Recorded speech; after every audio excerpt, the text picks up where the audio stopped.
A humanidade hoje vive um momento ímpar na sua história.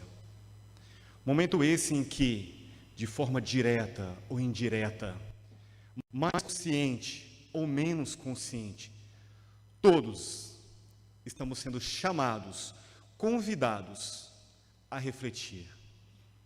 Refletir sobre que momento estamos.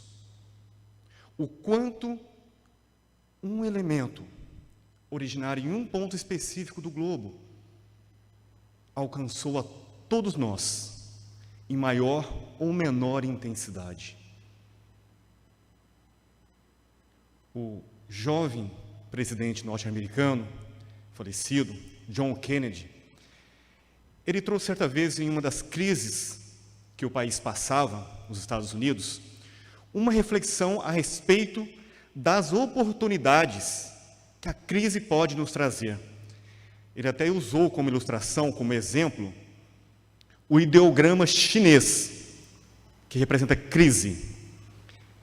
E explicou que um dos ideogramas que compõe esse todo, o Weiji, significa oportunidade. Embora um pensamento inspirador, para motivar as pessoas naquele momento, ele não explicou totalmente a profundidade e a amplitude que esse ideograma nos traz.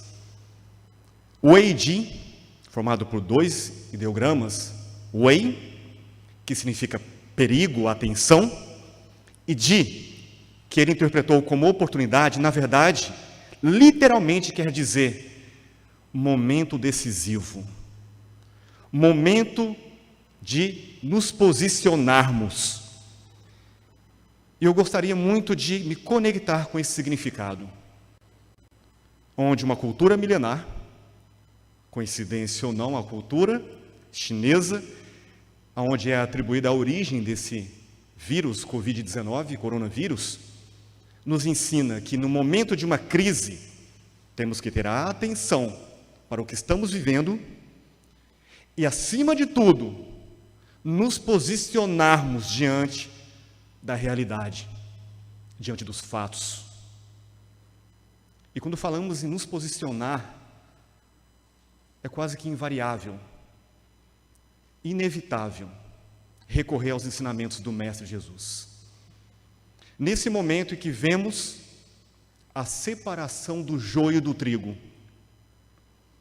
nesse momento que pessoas estão agindo e reagindo, e muitas vezes atribuindo esse comportamento à crise que está vivendo, assim como em várias outras crises, fizeram uma terceirização de responsabilidades, dizendo que tal pessoa age dessa forma por conta da situação, que o meu comportamento está sendo assim pelo fato do que eu estou vivendo. Mas não sejamos ingênuos ou até mesmo irresponsáveis. A crise não muda quem somos de fato. Ela faz vir à tona o que temos aqui dentro de nós. Ela nos convida, sim, a uma transformação. Mas, nesse momento, quem é solidário está sendo ainda mais solidário. Quem é egoísta está sendo ainda mais egoísta. Cada um se mostrando da forma como ainda está. Uma oportunidade ímpar de reflexão. Aquelas pessoas que trazem um medo dentro de si estão sendo tomadas pelo medo. As pessoas que creem que não existe o acaso, que existe a providência, que cada fato nos convida e nos constrange ao crescimento, estão agindo em conformidade a esse convite. E é sobre esse posicionamento, esse separar o joio do trigo, que nós pensamos nesta palestra, nesse convite de Jesus, onde, na passagem bíblica, em que ele caminhou sobre as águas, ele disse a Simão Pedro: venha. E nós completamos o título com uma provocação, um questionamento: como está o tamanho da tua fé? como que está a fé de cada um de nós hoje, diante do que chamamos de crise. Vamos relembrar essa passagem. Antes do momento em que ele caminhou sobre as águas, ele estava em Nazaré, compartilhando com as pessoas os seus ensinamentos, entre eles a parábola do joio e do trigo, do grão de mostarda, se referindo à fé, curando pessoas, multiplicando pães e peixes. E como diz as Escrituras, só não curou mais, só não fez mais naquela região, porque não foi bem aceito, porque ele era de Nazaré. E as pessoas perguntavam, mas não é ele o filho do carpinteiro? Conheciam ele, conheciam a família dele, ele não deu crédito ao que ele fazia, mesmo vendo o que ele fazia. E naquele momento, ao final daquela etapa da sua caminhada, ele se recolheu em um monte para orar. Recomendou aos apóstolos que pegassem um barco, seguissem viagem e disse, eu vou subir o monte, vou orar e depois eu encontro com vocês. E os apóstolos atenderam. E no trajeto dos apóstolos, o barco começou a enfrentar uma maré contra eles, porque o vento estava contra eles naquele momento. Vento contra. E eles, naquela dificuldade, remando durante a madrugada, tendo medo de não conseguirem manter o barco naquela direção, tendo até mesmo que o barco virasse. Em determinado momento eles olham e eles veem a imagem de Jesus caminhando sobre as águas. Viram um brilho da sua aura, mas naquele momento não o reconheceram, acharam que era um fantasma.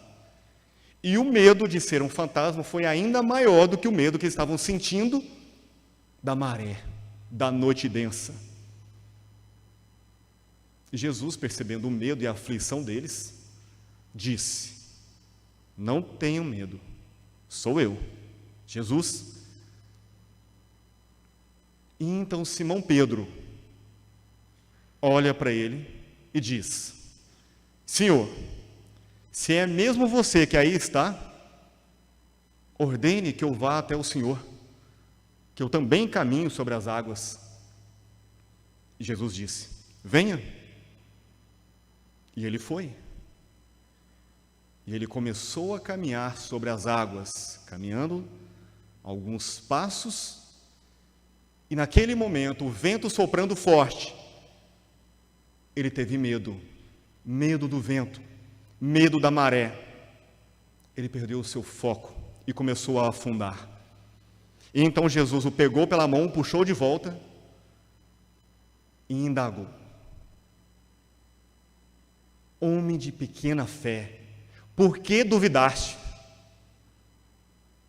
Vamos refletir sobre cada etapa dessa passagem bíblica que muito tem a nos ensinar.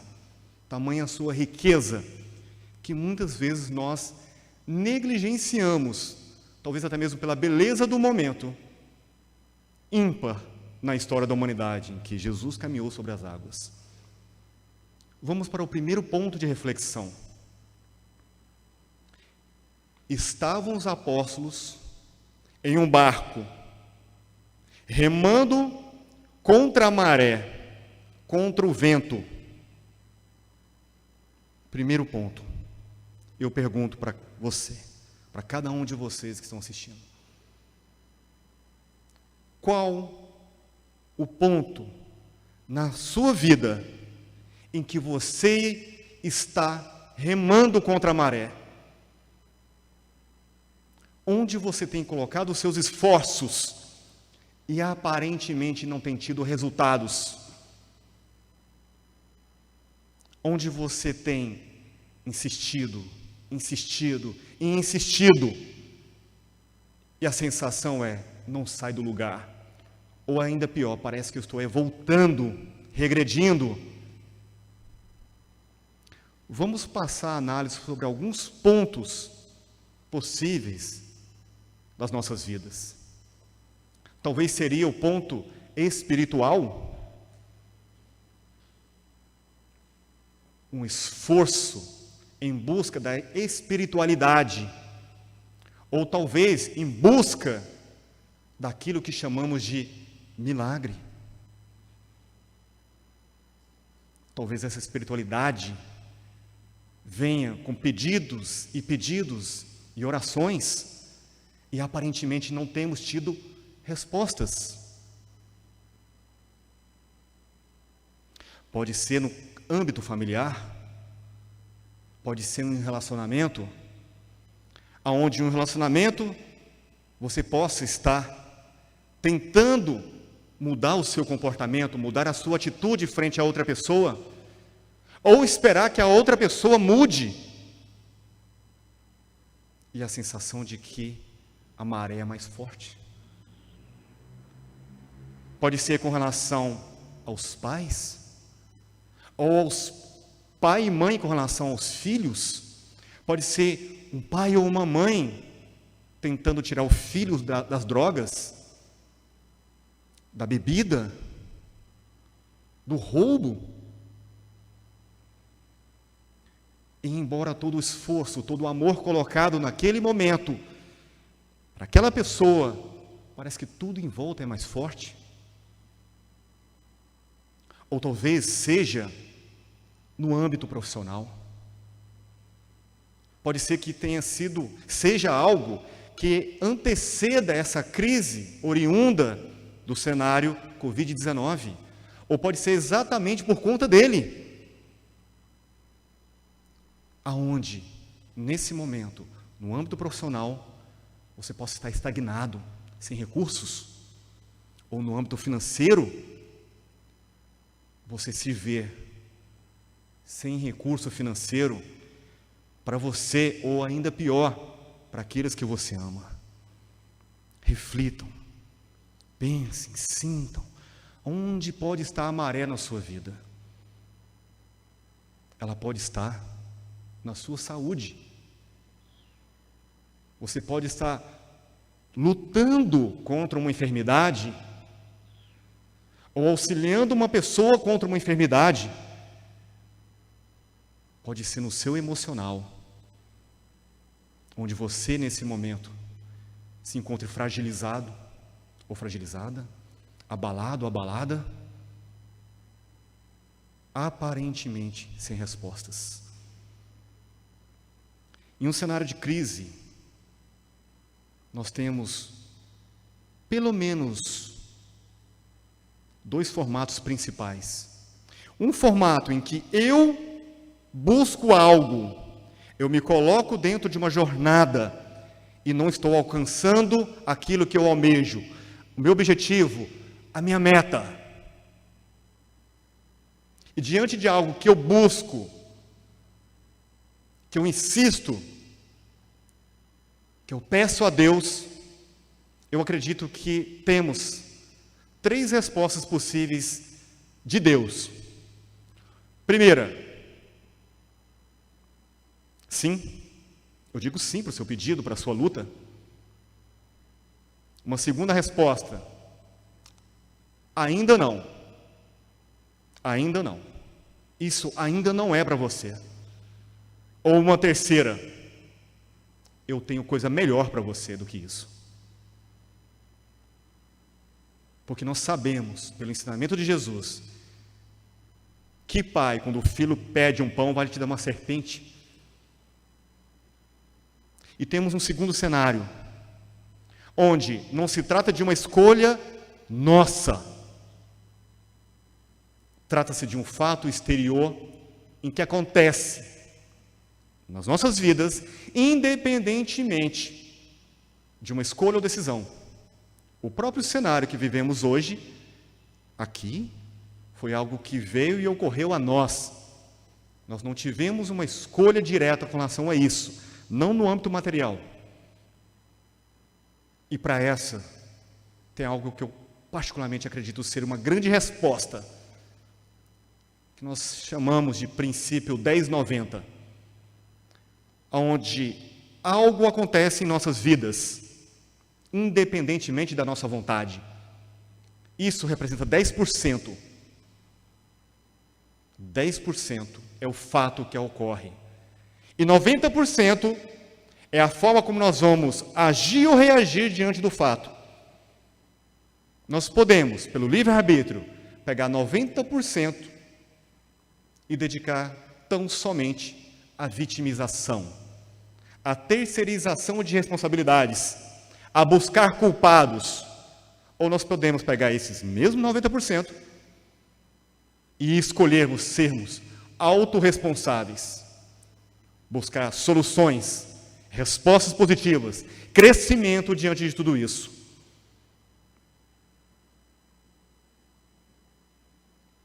E eu repito a pergunta: como, em que área da vida, da sua vida, você está nadando, remando contra a maré? E como está aplicando o seu livre-arbítrio? Primeiro momento da passagem, os apóstolos remando contra a maré.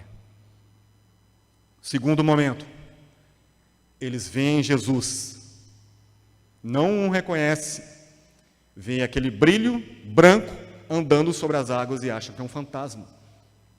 Por quê? Eles tinham algum paradigma nesse sentido naquela época? Até hoje nós não temos outro. Ou alguém aqui, com frequência, vê pessoas andando sobre as águas? Eles não tinham. Viram um vulto andando sobre as águas, com um brilho branco. Acharam que era um fantasma, porque eles não tinham referência. E será que, muitas vezes, diante de uma crise em nossas vidas, e um desafio em que nos encontramos, por falta de paradigma, nós não estamos olhando para uma solução e não estamos enxergando como sendo uma solução? Não estamos enxergando um fato como uma oportunidade, como um convite a um posicionamento? Estamos, por vício emocional, somente enxergando o aspecto negativo, nos entregando à vitimização, à reclamação, ao medo, à histeria?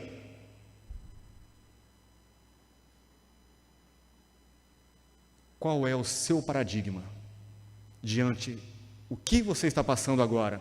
Naquele fato que você possa ter escolhido, para a gente poder observar durante a nossa conversa de hoje, essa nossa conversa de hoje. Quais são os paradigmas? Quais são as referências? Com que olhar estamos observando tudo isso? Em 1955, havia um tabu no âmbito dos esportes, onde a corrida de, salvo engano, 5 milhas, era considerada, o recorde que eles tinham até então, de 4 minutos, era considerado impossível de ser batido. Há 9 anos aquele recorde não era quebrado, e diziam que fisiologicamente era impossível uma pessoa correr mais rápido do que aquilo.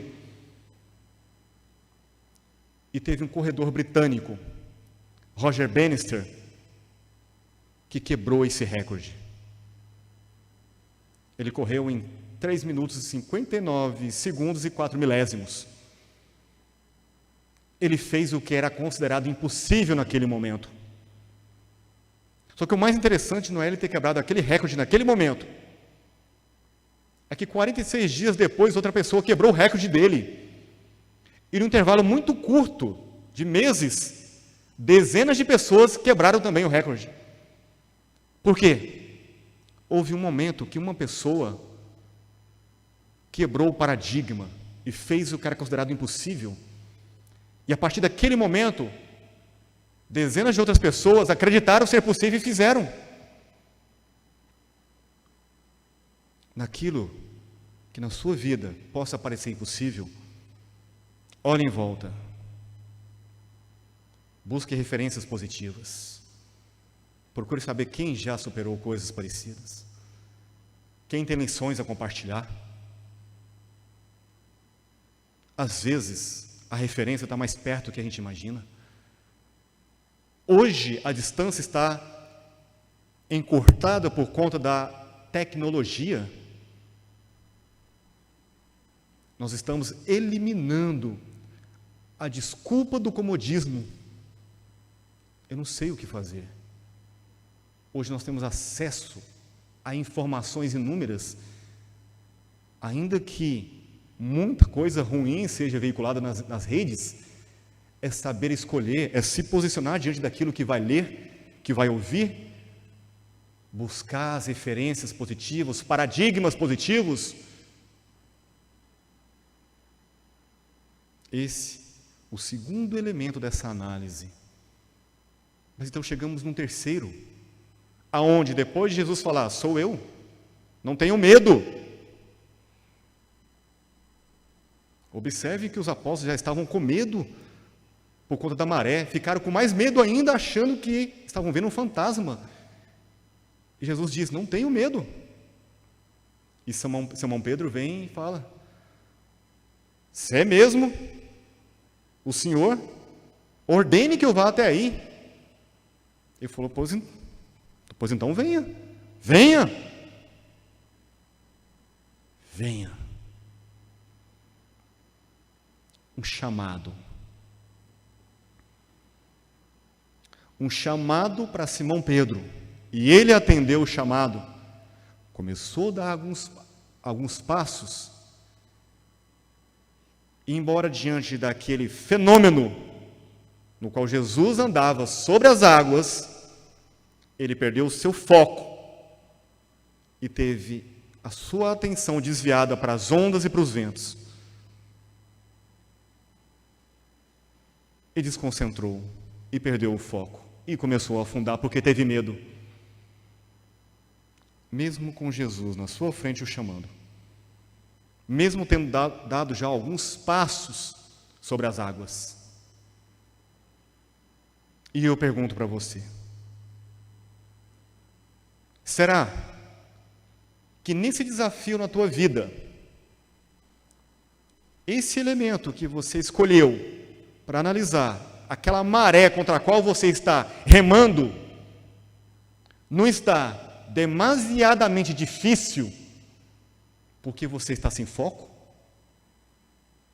Porque o seu olhar não está na solução, está nos problemas em volta? Será que você não está dando atenção demais para tudo aquilo que está cercando o seu caminho e não para o caminho em si? Quando Jesus diz, venha, é um chamado que vem de vocatio, que também originou a palavra vocação. Na sua vida, você tem conduzido a tua jornada por vocação, por chamado? Ou será que é por medo, por vaidade? Ou, na melhor das hipóteses, colocando toda a sua fé nas suas habilidades e não no seu chamado?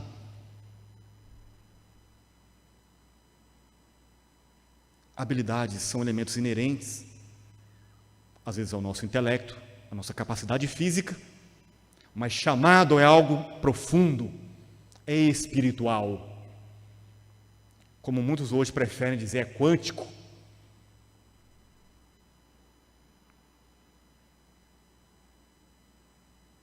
E eu te pergunto mais uma vez, o que tem desviado a sua atenção do seu chamado?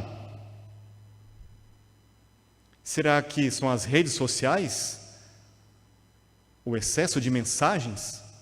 E não apenas o excesso de mensagens, mas a falta de qualidade nas mensagens? Será que é o excesso de televisão? Será que são as novelas, Netflix, outros sistemas de streaming? Será que é a maledicência? Será que é a vitimização? Será que é o orgulho? Será que é a vaidade? Será que é o querer saber demais e não buscar mais conhecimento específico? Será que não é o medo, o orgulho de não pedir ajuda? De buscar referências? Será que não é a falta de ajoelhar e fazer uma oração sincera? De confiar em uma providência superior? O que tem desviado o teu foco?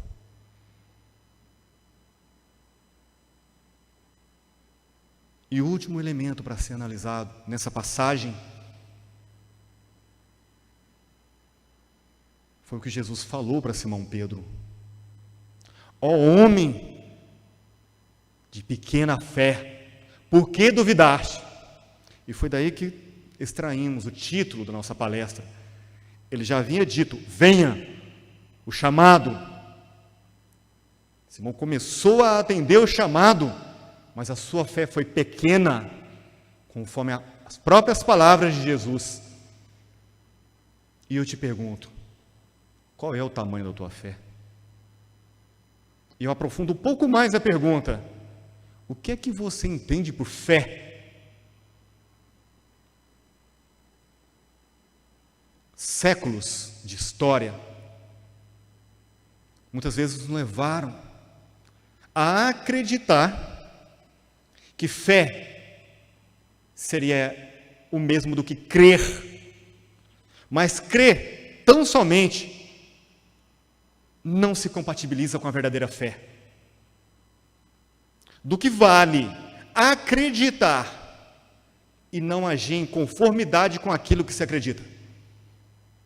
O que vale acreditar em Jesus e não seguir os seus ensinamentos, colocando-os em prática? Simão acreditou em Jesus e caminhou, mas bastaram alguns passos e ele vacilou na sua fé e afundou. E aqui nós recorremos ao sentido etimológico da palavra fé, que vem de fides, que vem de fidelidade. Nós não temos no português uma tradução compatível ao termo fé na sua origem. Nós não temos o verbo fé. Nós temos a fé como se fosse um substantivo, equiparado a crer, quando na verdade a fé deveria ser um verbo de exercício, de prática constante, de fidelidade àquilo que se acredita. Porque a fé não é um objetivo. A fé é um processo, uma jornada, onde a cada passo nós temos que nos mantermos fiéis àquilo que acreditamos. Porque se acreditarmos que essa crise é maior do que o nosso Deus, o medo vai tomar conta. Se acreditarmos que uma crise está além da nossa capacidade de resposta positiva, vamos nos entregar ao comodismo, zona de conforto, vitimização e sucumbir. Como está o tamanho da tua fé? E olha a forma como foi formulado. Como está? Porque não quer dizer que assim seja. Porque fé é uma decisão e uma jornada. Como está agora, amanhã, daqui a 10 minutos, daqui a 1 hora, pode estar maior do que um grão de mostarda, se assim você decidir. Se assim você escolher ter fidelidade em cada pensamento, ato, ação, em conformidade com o chamado do Mestre Jesus. E para fechar, para concluir a nossa fala, Jesus disse: vinde a mim todos que estão cansados, fadigados, e eu vos aliviarei. E logo em seguida disse: aprendei de mim. Não basta ir até Jesus, não basta ir até Ele, temos que aprender com Ele, agir em conformidade com o que Ele ensinou, seguir seus passos. E voltando à questão do paradigma, há mais de 2000 anos nós temos um paradigma mais perfeito que a humanidade já conheceu: Jesus. E aqui observem as crenças limitantes que podem dizer: mas como eu vou seguir o exemplo de Jesus perfeito? Ele mesmo já disse: vós sois deuses, o que eu faço? Podeis fazer muito mais do que isso. Se colocou numa posição evolutiva, crescente, diz que ele também ia crescer, porque se podemos fazer mais do que ele, quer dizer que ele ainda pode crescer ainda mais. E disse a todos nós, indiretamente: não se acomodem, porque tudo isso que vocês estão vendo, vocês também podem fazer. Uma escolha, uma decisão. O chamado está à nossa frente. Sempre esteve e sempre vai estar, porque ele não tem prazo de validade. O chamado do Mestre não tem prazo de validade. A escolha é nossa: permanecermos como estamos, com a fé como está, ou de fato compreendermos o seu verdadeiro sentido de fidelidade e passo a passo caminharmos sobre essas águas tempestuosas, agitadas, independentemente de vento ou tempestade, com um olhar focado na nossa meta, o nosso objetivo de crescimento evolutivo crístico. Gratidão a todos e que nosso Mestre Jesus nos inspire, hoje, agora e sempre. Assim seja.